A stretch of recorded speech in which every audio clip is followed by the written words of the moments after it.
Okay, great. Okay, hi again, everyone. We hope you all had a good break.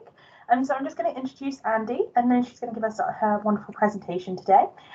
So Andy holds a bachelor's degree in medieval studies from the University of California at Davis, and she has achieved credentials from the University of Oxford in English local history, and an MRes degree from the University of Reading in medieval studies. So Andy's currently a PhD researcher at the University of Winchester, and specialises in early modern queens, specifically on Queen's lands. So Andy, if you'd like to go ahead. Okay, thank you, Amy. So here's my poster, ta-da! And the title is, it's not what you know, it's but whom you know, about Tudor queenly networks.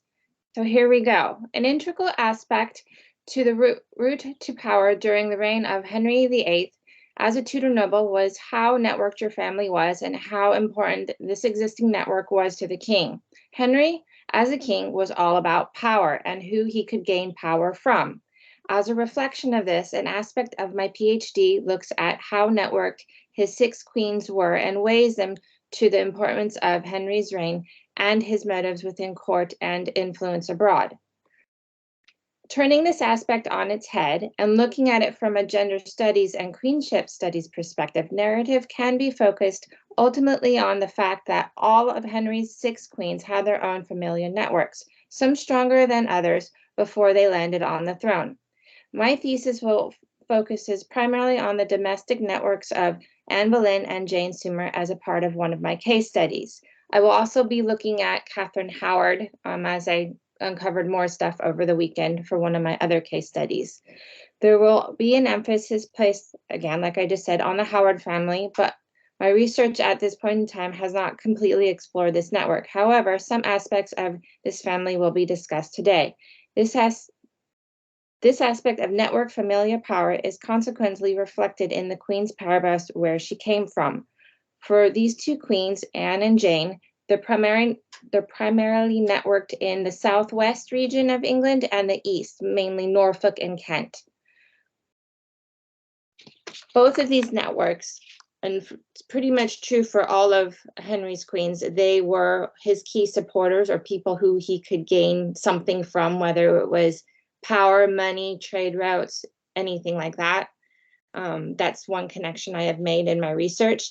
In the south, like I said, Seymour's east was the Boleyns and the Howards. As a whole, Henry's domestic queens were all from the southern-based families stemming from holdings in Wiltshire, Essex, Kent, and Norfolk. First of all, to have a very well-linked family, one of the most important ones was the Boleyns. The head of the Boleyn family during Henry's time was Thomas Boleyn. He was the first Earl of Wiltshire, first Earl of Ormond, and first Viscount of Rochford. His title of Viscount was what Boleyn received first, which allowed him to go into peerage and to become the Earl of Wiltshire. He also became a Knight of the Garter in 1523.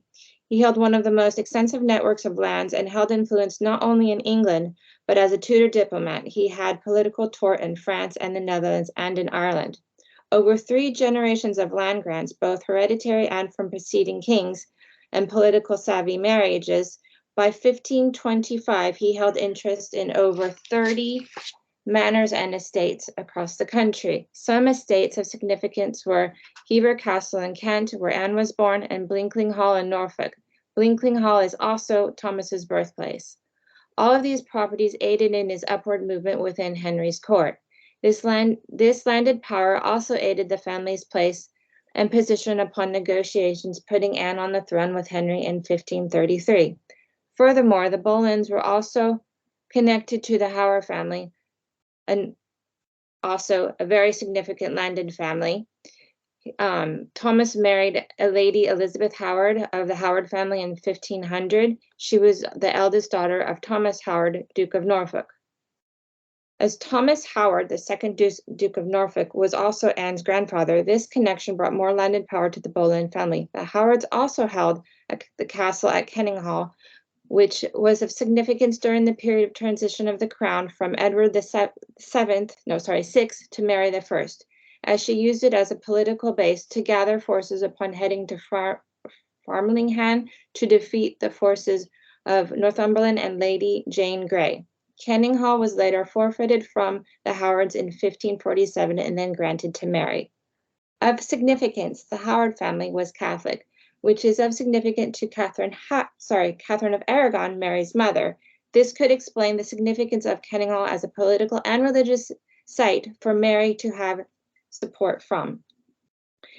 In the Seymour family, Sir John Seymour, the father of Queen Jane, and Edward Seymour, Viscount Beauchamp, I think I'm saying his name right, first Duke of Somerset, and the Earl of Hereford, like the Boleyns, were also a family that grew its wealth from heredity, landed power, and influence. The family also continued its hold not only after the death of Jane, but through Henry's other marriages and after his death during his son's short reign. The Seymours, over the course of generations, obtained dukedoms, various earlships, primarily in Norfolk and Somerset, and a portfolio of 34 estates and manors enforced. The majority of these were settled around the famed Wolf Hall near Great Bedwin in Wiltshire and in the county of Wiltshire. Wolf Hall has become a popular name mainly due to Hilary Mantel's novels regarding the life of Thomas Cromwell. The Seymours during Henry's reign held influence not only in Wiltshire but also in Somerset. Now, if you look at my maps, the top one that's a picture of Thomas Boleyn. Anne's lands that she obtained during her marriage are the burgundy ones, and the ones from her family are all the goldy yellow ones. So that shows you how much property and where it was that they had. And then if you look down at Jane's in the lower corner, her lands that she got when she married Henry are in green. Her family is all centered in the southwest, which is the red. Let's see. Ideally, these lands with corresponding individuals or the heads of families who held the power or associated affinity within these lands could be utilized by the king, despite them also being linked to the queen.